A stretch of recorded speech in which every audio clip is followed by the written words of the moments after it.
Ça va? Ah bah oui, oui, ah bah oui. Ah bah oui. Vous êtes con. C'est comme un sacrée soirée, quoi. Ah, c'est terrible. Il est où, Zemmour? Tous ceux qui m'ont quitté, Reconstitution de Ligue pourquoi sont là? dissoute. Ils sont tous là. hein, Iserac, ouais. Pastoureau. Alors Tanguy, Alors on commence avec Emmanuel Macron, notre jeune qui fout le bordel, notre frisson collectif, notre Chippendale qui jamais ne retire son slip. Alors il s'est d'abord, regardez, rendu à Lyon, où il a rejoint Gérard Collomb, le seul vieux de la République En Marche. Maire là-bas depuis Néandertal, on a retrouvé des peintures rupestres, le représentant en train de voter pour lui dans une urne en peau de mammouth. Alors Collomb s'est retrouvé entre Macron et deux policières désirables. C'est comme si on avait fusionné les concours de Miss et de Mister France et que Jean-Pierre Foucault avait perdu tous ses cheveux. Ils ont croisé des policiers à cheval, puis des policiers à vélo et des policiers en bateau. Il manquait juste un flic en patinette et on couvrait tous les moyens de déplacement existants. Il faut juste pas que des racailles déboulent en ULM parce que là, ils n'ont rien prévu.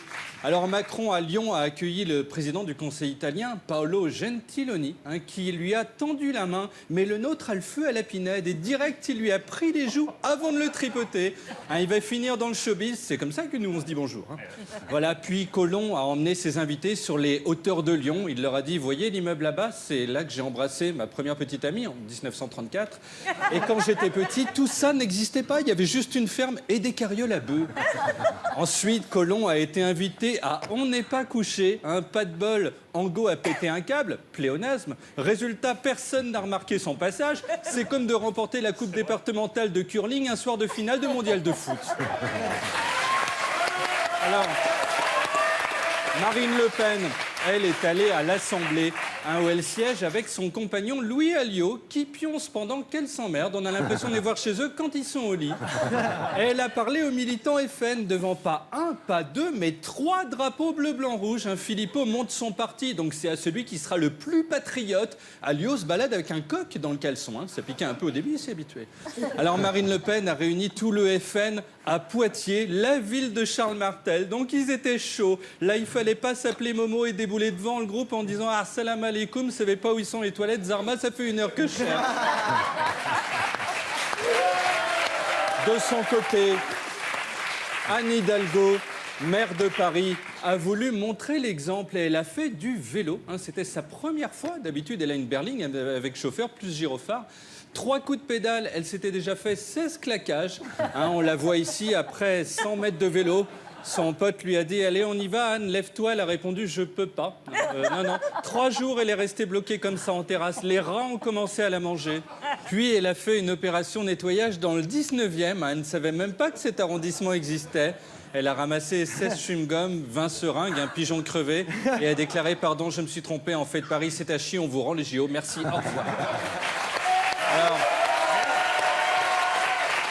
Édouard Philippe, Premier ministre, a lui visité une base aéronavale. Il s'est retrouvé en noir face à des types en blanc. On aurait dit une partie de dame quand on est en train de se faire éclater par son papy.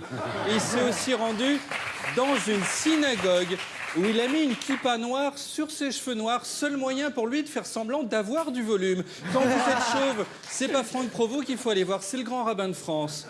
Alors il y a retrouvé Emmanuel Valls, seul homme au monde à porter le bouc depuis la mort de George Michael, et Anne Hidalgo sous morphine. C'était le lendemain de son tour à Biclou, donc elle était aussi souple qu'un César d'honneur. Pour la sortir, il a fallu péter le toit de la synagogue et l'élitreiller. Puis Édouard Philippe, en une de Libé, est monté à cheval sans cheval. Si tout le monde faisait ça, Japlou, ça aurait été l'histoire d'un mec qui cravache dans le vide en criant « Allez plus vite mon gros, on va les éclater » et qui finit à l'HP, comme Édouard Philippe, sans doute après une couve pareille, bien sûr. Alors, Jean-Yves Le Drian, lui, est allé au Niger, où on l'a collé au fond du hall à côté d'un téléphone public. C'est le seul à être dans des endroits comme ça à qui personne ne demande combien il prend pour la totale sans capote. Muriel Pénicaud, ministre du Travail, a fait regarder une réunion. Elle a dit « Bienvenue à la signature de l'accord cadre national pour la mise en œuvre d'engagement de développement de l'emploi et des compétences des branches du commerce et de la distribution ». Puis le laps de temps qu'elle avait calé pour la réunion était écoulé, donc elle est partie. La ministre de la Justice, Madame Belloubet, a visité une prison où elle a rendu visite à des détenus qui, depuis 10 ans, n'ont pas vu le loup, ni même un petit renard. Elle l'a fait en jupe. Elle adore le risque. Hein. Si elle fait un saut en parachute, elle dit au moniteur « Non, j'y vais toute seule et j'en veux pas de ton sac à dos ». Elle a aussi visité la salle de classe de la prison, hein, où au tableau, il y avait écrit « Il fait beau », mais aussi « Bébé, colombe et vélo hein. ». Sûrement un discours d'Anne Hidalgo rédigé un soir où elle a bu du vin alors qu'elle était sous analgésique. Voilà. C'était la première partie de Mes Terriens du dimanche. Oui. À tout à l'heure pour la suite. Merci de ton invitation. On se retrouve tout à l'heure.